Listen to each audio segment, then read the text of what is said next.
Meus irmãos, eu quero meditar com os irmãos nesse capítulo 25 do Evangelho de Mateus, desde o primeiro versículo até o versículo de 1 ao 13. Glória a Deus.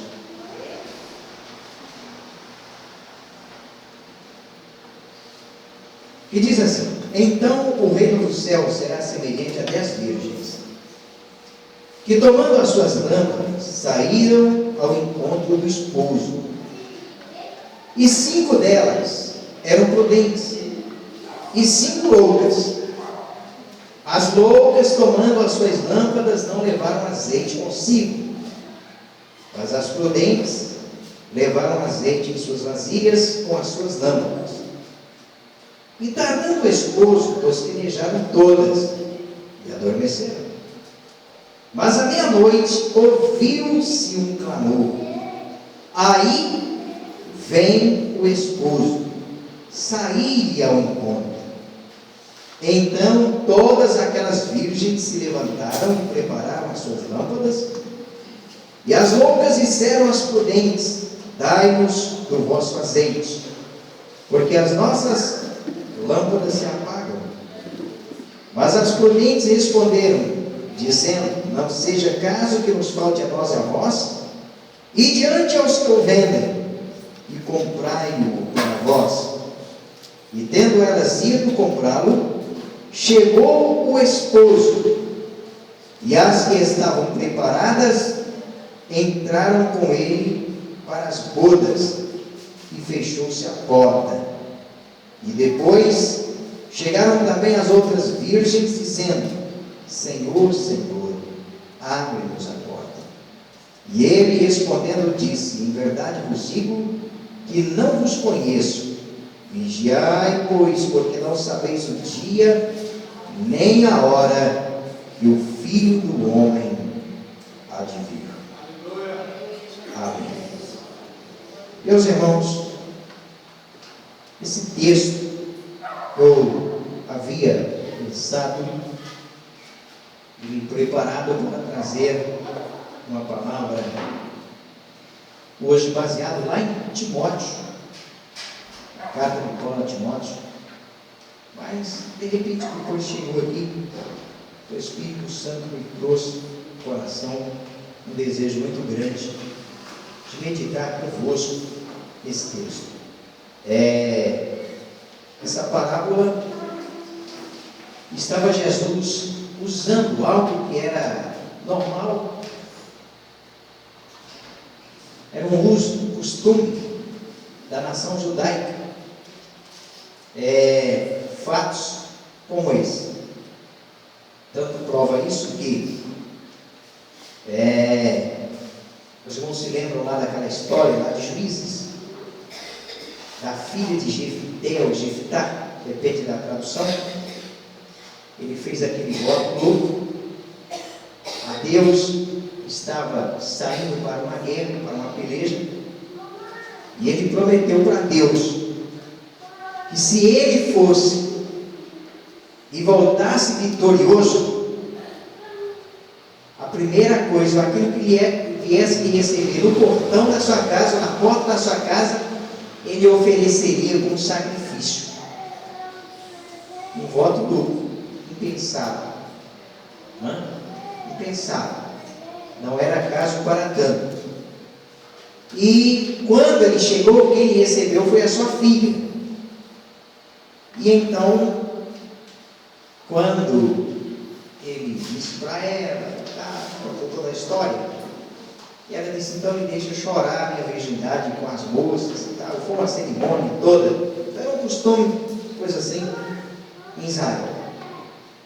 Mas Jesus usou daquilo que era do conhecimento dos judeus para retratar, ou para fazê-lo refleti-los nas coisas espirituais. Jesus usava coisas simples, um palavreado simples, para que todos entendessem qual era o objetivo da sua fala? Qual era o principal objetivo da sua conversa? Ou do seu discurso? Ou da sua mensagem? Então ele contou toda aquela história, olha.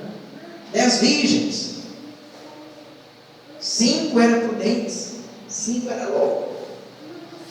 Foram convidados para participar da festa de casamento, que normalmente durava 7 dias.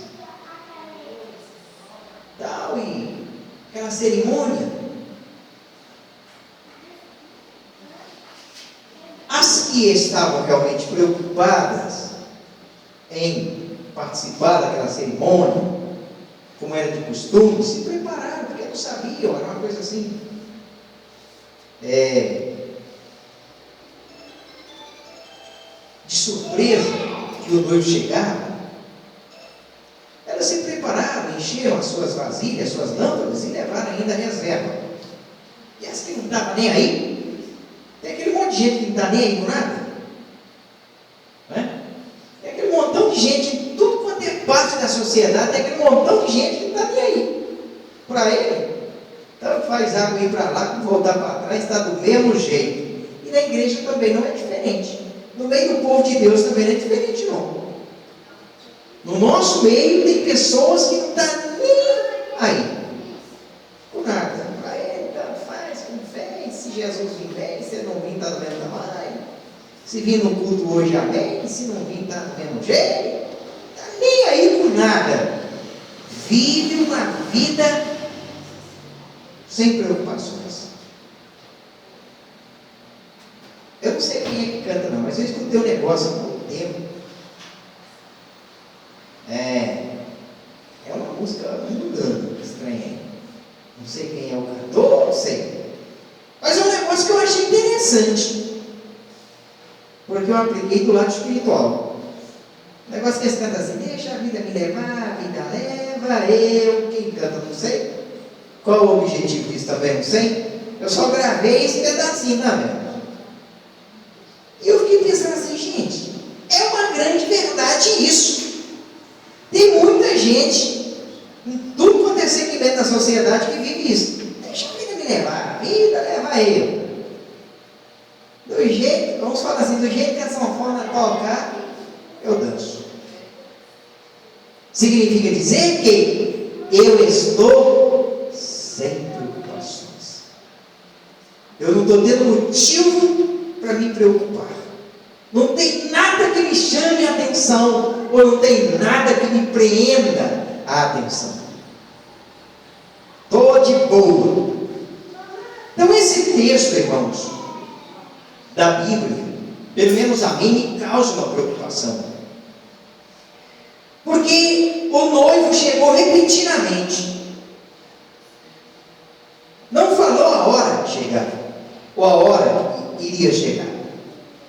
Mas chegou à meia-noite. E à meia-noite, então deu o alarido. O noivo, o esposo acabou de chegar. Vai encontrar com ele. E parece que eu fico até vendo o tamanho da loucura lá no momento. Claro, meia-noite é a hora que todo mundo está dormindo, com exceção de alguns que é igual coruja. Mas na grande maioria estão adormecidos. E é a hora do sono mais profundo. Eu fico imaginando que tamanho de loucura que deve ter. Cadê a moça aí? Acenda a lamparina aí, cadê o isqueiro, a caixa de fósforo, sei lá o que é. A Bíblia não dá detalhes. Eu só sei que para acender a luz, a lamparina não era interruptor, tinha que ter ou isqueiro ou fósforo. Eu não sei o que era. Eu nunca tive a curiosidade de pesquisar para descobrir como era que se acendia fogo naquela época. Eu sei que o primeiro que descobriu que dava para acender fogo foi uma luta tremenda, até chegar o momento de ter isqueiro vazio, para acender o fósforozinho. E durou, foi anos. O negócio era uma complicação. Eu não cheguei a conhecer, não. Mas meu pai contava muita história de que usava uma pedra chamada pedra de fogo, tira-fogo, não sei como é que é o nome do negócio. Usava um pedaço de lima, essa lima deu uma lanchada, né? Os pitadores na roça. Enchia às vezes um pedaço de chifre, de algodão, untava aquilo com querosene, e aí botava a pedra assim perto daquela bucha de algodão molhado com querosene ou gasolina, sei lá o que era, ia batendo aquele ferro naquela pedra e saía faísca e acendia o capucho de algodão. Acho que não por aí.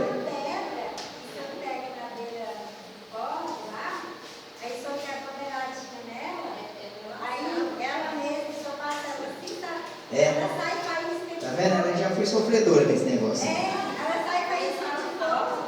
A gente morava na roça, a gente pegava, e às vezes quando eu subia pela sendo cavava,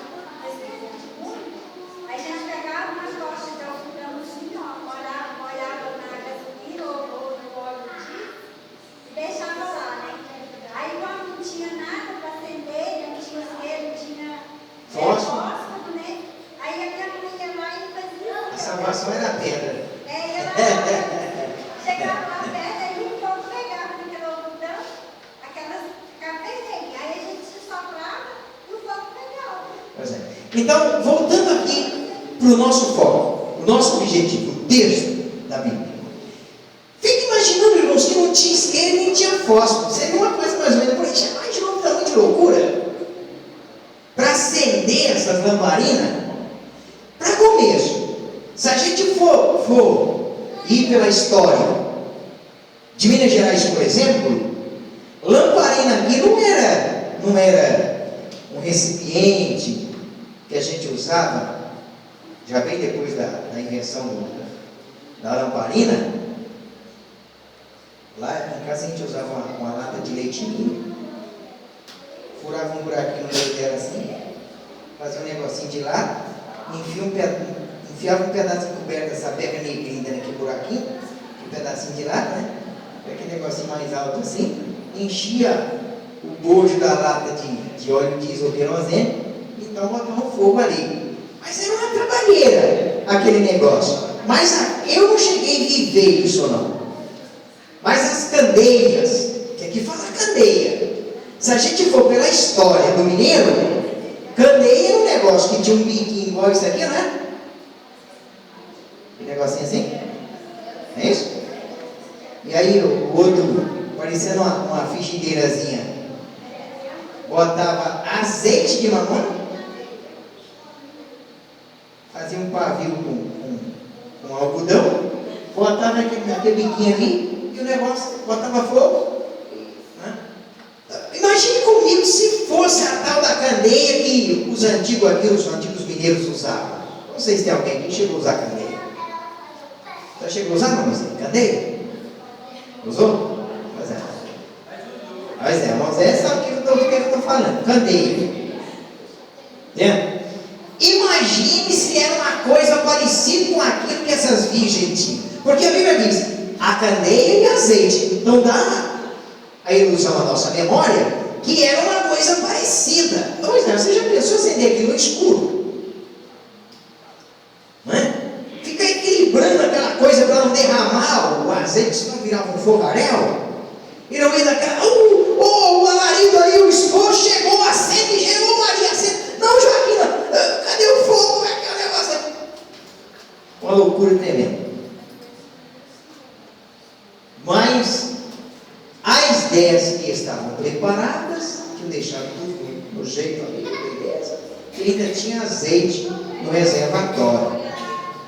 As que não estavam nem aí, na hora que eu vi o alarido, falou para as 5 prudentes, me dá um pouco do seu azeite, não vai dar para chegar lá não. Não tem jeito, porque eu trouxe a conta. Se eu der a você, vai faltar a mim. Nós vamos ficar as duas no escuro. Vamos perder a oportunidade de entrar para as bodas, ou seja, para a festa. Então, em vez de ficar nós dois, fique você e eu vou. Eu não mandei você ser descuidada. Né? Sabia que não tinha horário marcado. Então você arriscou tudo. E agora você vai perder tudo. E eu como não arrisquei, estou preparada e vou entrar para a festa. Vou ir em busca, onde está sendo realizado o cortejo. Meus irmãos, Jesus não contou simplesmente uma história e pronto. Não era isso. Jesus não era um contador de história. Na nossa época, eu quando menino, lá tinha a gente morava na roça, e tinha um tal de Sebastião Vieira. Ele era contador de história. As histórias de Lampião, de sei lá mais do que. Tinha dia que a gente ia lá para a casa dele, era menino, para ele contar história, e eu custava ir embora de medo das histórias que ele contava. Que era na roça, era escuro. A gente ia embora com medo. A gente ficava vivendo aquelas histórias que ele contava. Não tem contador de história. Mas Jesus não era um contador de história. Jesus, como Deus e como homem, ele tinha objetivo e sabia aonde queria chegar. E todas as suas narrativas, ou todas as histórias que ele falava, ele queria dar aos seus ouvintes e também a nós nos nossos dias uma lição espiritual, ou queria chamar a atenção dos seus ouvintes para cuidarem, para se santificarem, para se prepararem, para pensar em algo mais interessante ou mais importante. E era esse o objetivo. Jesus concluía dizendo essa parábola, comparando as coisas materiais, para simplificar o entendimento para as coisas espirituais. Quando a gente lê na Bíblia que ele disse inúmeras vezes que voltaria para buscar a igreja, e em algum lugar ele chegou a dizer que ele não sabia o dia e nem sabia a hora. Não havia sido revelado a ele o dia e nem a hora, mas unicamente o Pai. Eu acredito que Jesus hoje já sabe. Quando ele disse que nem os anjos, nem os homens, nem os anjos, unicamente o Pai, é porque ele estava aqui, mas hoje ele está lá. Então eu acredito que hoje ele já sabe. Eu não creio que o Pai não lhe revelou hoje, após ter sido assunto ao céu. Eu não creio que Deus não já lhe contou qual vai ser o dia. Porém, ele continua com o mistério para si, ou para a Trindade divina. Não revelou para ninguém humano. Então, meus irmãos, vai se dar justamente isso. A igreja do arrebatamento, ela está preparada todo dia. Eu não consigo me conformar quando alguém chega aqui e fala assim: a igreja está se preparando. Eu não creio.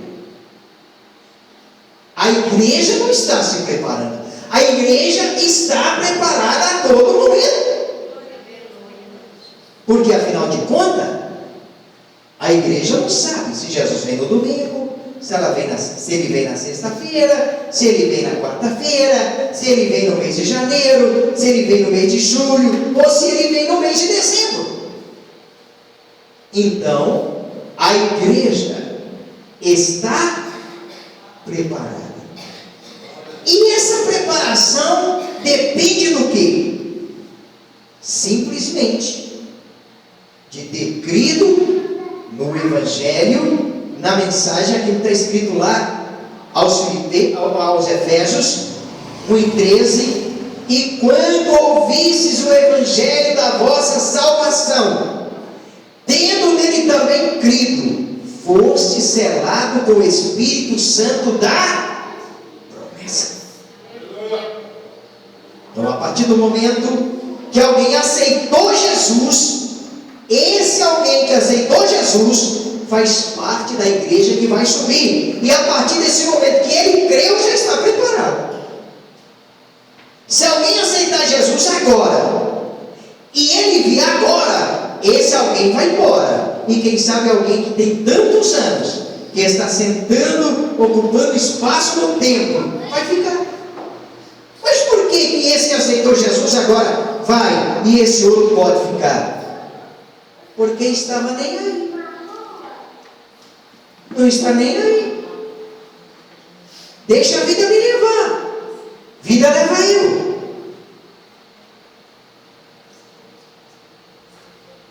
Está tão incoerente com aquilo que já sabe, com aquilo que já ouviu, que tanto faz como fez. Mas, irmãos, o que eu quero me referir é que a igreja que vai subir, ela não vive nem aí. Ela vive bem aqui. Ela vive preocupada. O crente que vive preocupado com a vida de Jesus nunca tira dos seus olhares a palavra de Deus. Porque, irmãos, essa história que eu já conheço a Bíblia, que eu já li a Bíblia, que eu já preguei a Bíblia, não existe isso, que eu já conheço tudo. Não. Ninguém vai dar conta de conhecer a Deus na sua íntegra enquanto estiver aqui na terra. Nós vamos vivenciando e vivendo Deus cada dia, cada manhã, e a cada manhã, a cada dia, a cada culto, a cada mensagem, Deus vai se revelando a nós. Mas conhecer a Deus na sua plenitude só naquele dia, na eternidade. Então é por isso que a igreja que vai subir está preparada como aquelas 5 virgens. Estavam de prontidão. Vou dormir? Vou, mas eu vou dormir preparado. Eu vou deixar tudo direitinho aqui, para na hora do alarido, que eu não sei que hora vai ser, eu não seja pego de surpresa. Irmãos, quando a trombeta soar, não vai dar tempo de eu me santificar. Quando a trombeta soar, não vai dar tempo de eu ler a Bíblia, não. Quando a trombeta soar, não vai dar tempo de eu me consertar, não. Quando a trombeta soar, não vai dar tempo de eu perdoar alguém ou não, ou deixar de perdoar. Não vai dar tempo para isso. A Bíblia diz, Paulo disse, parece que não existe algo que possa expressar isso de uma forma mais convincente do que a que Deus usou Paulo para dizer. Que a volta de Jesus vai acontecer como um abrir e fechar de olhos. O relógio não dá conta de marcar a velocidade de um pestanejar. Não. O relógio, o cronômetro, não dá tempo de marcar. O olho é tão veloz, a pálpebra tem tanta velocidade. Eu que pelejo muito na área da construção civil, às vezes estou cortando um piso, um porcelanato que é duro para valer, e eu não gosto de usar equipamento. Ou tem que incomoda. E de vez em quando vem aquilo no olho. Mas a coisa mais difícil, lá uma vez ou outra, meio de 100 cacos daquele que avô, não consegue acertar o olho. A maioria bate do lado de fora. Agora imagine, o negócio é elétrico, tem lá quase 1000 voltas por segundo, aquele disco, avô, um caco daquilo vem e bate no olho. Não volta essa semana, eu pedi para ele tirar um caco do que é o do olho. Ele foi mais esperto do que o olho. Mas é difícil. Eu já tinha cortado um monte de piso. Bate, mas bate do lado de fora. Irmãos, o que eu quero me referir aqui é o que Paulo diz em um abrir e fechar de olhos. Jesus vem. Não dá tempo para nada. Não dá tempo nem para pensar em quem vai e quem vai ficar. Quem estiver preparado vai, quem não tiver fica. Pronto. Então eu acredito que essa palavra nessa noite, o Espírito Santo me convenceu que eu ia pregar um outro texto. Me convenceu que eu deveria anunciar isso aqui no Jardim Esperança essa noite. Irmão, concluindo, o último versículo, o versículo 13, Jesus disse: vigiai.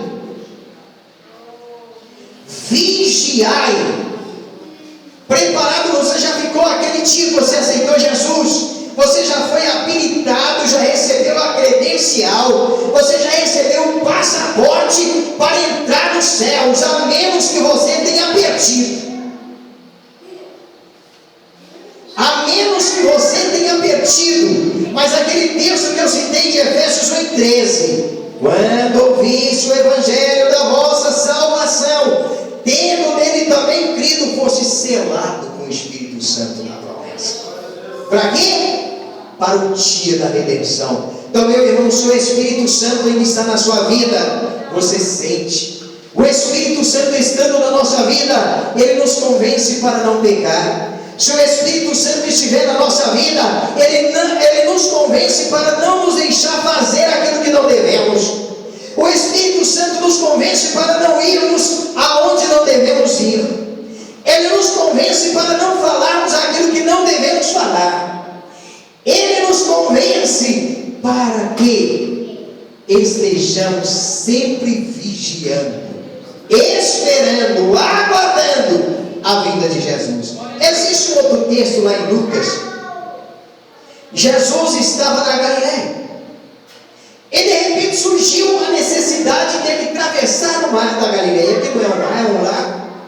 É o mesmo lago de Genezaré, é o mesmo lago de Tiberíades, ou Tiberiades, como você queira.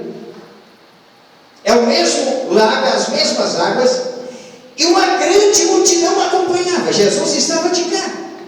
Ele entrou no barco e atravessou do outro lado. Mas a multidão que ficou aqui não arredou o pé. Falou: ele vai voltar. Ele não disse que ia voltar. Não falou o dia. Mas eles ficaram na expectativa: ele vai voltar. Sabe por quê? Jesus, enquanto estava aqui, curou enfermo, multiplicou pão, multiplicou peixes, deu alegria para tristes, resolveu problemas dos mais diversos. E eles queriam continuar vendo, ouvindo o que Jesus fazia. Jesus foi e demorou muito lá, e não prometeu para eles que ia voltar naquele dia ou que dia que ia vir. A Bíblia não revela isso, mas simplesmente o texto diz que quando ele voltou, a multidão recebeu, porque estavam esperando. Porque estavam esperando. Irmão, só vai ouvir o suar quem estiver esperando, o suar da tormenta quem estiver esperando. Só vai ver o céu se abrir quem estiver esperando. Você só vai ouvir a voz, aquele no 469, quando angelical trombeta nesse mundo estrugir, o meu nome ouvirei Jesus chamar. Você só vai ouvir se você estiver esperando agora. Eu só vou ouvir se eu estiver esperando agora, aquele instante, aquele momento. Queridos, a Bíblia diz, eu quero finalizar dizendo, repetindo esse texto: quem tem ouvidos para ouvir, ouça o que o Espírito diz à igreja. Se Jesus voltar essa noite e você não subir, o problema é teu, mas você teve a oportunidade de ouvir hoje, se consertar hoje, resolver os problemas que você tem para resolver agora, para ficar preparado para receber Jesus quando a trombeta soar. Vamos ficar de pé. Glória a Deus, aleluia. Glória a Jesus, nosso Deus e nosso Pai. Nós te adoramos, te damos graças porque a tua palavra é a verdade. Essa não falha. Eu acabei de dizer a tua palavra. Oh, Espírito que ama, Espírito que cuida, Espírito que vela, Espírito que santifica, nos ajuda a vigiar, Senhor. Que esse dia não nos apanhe desapercebidos e que percamos essa grande oportunidade de estar contigo no arrebatamento da igreja. Senhor, nos ajuda nos ajuda e nos ajuda, em nome de Jesus, é a nossa oração ao Senhor.